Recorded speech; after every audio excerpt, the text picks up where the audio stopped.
তুমি যদি ব্যর্থতার দিকে মনোযোগ দাও তাহলে কখনোই সফল হবে না। বৃষ্টির ফোঁটা ছোট, কিন্তু তাদের অবিরাম বৃষ্টি নদীর বড় বড় স্রোত হয়ে যায়। তেমনি আমাদের ক্ষুদ্র প্রচেষ্টাও জীবনে বড় পরিবর্তন আনতে পারে। তুমি যদি জীবনে এমন একজনকে খুঁজছো যে তোমার জীবন পরিবর্তন করবে, তাহলে তুমি আয়নার দিকে তাকাও, কারণ তুমি ছাড়া এই পৃথিবীতে কেউ নেই যে তোমার জীবন পরিবর্তন করতে পারে। যে বড় কিছু করেছে সে কখনো কাউকে ভয় পায়নি।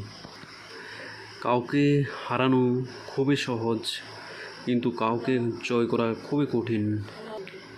উড়তে দোষ নেই, তুমিও উড়ো, কিন্তু ততটুকুই উড়ো যেখান থেকে মাটি পরিষ্কার দেখা যায়। সাফল্যের জন্য কোনো বিশেষ মুহূর্তের অপেক্ষা করো না, বরং তোমার প্রতিটি মুহূর্তকে বিশেষ করে তোলো। সাফল্যের জন্য কোনো বিশেষ মুহূর্তের অপেক্ষা করো না, বরং তোমার প্রতিটি মুহূর্তকে বিশেষ করে তোলো।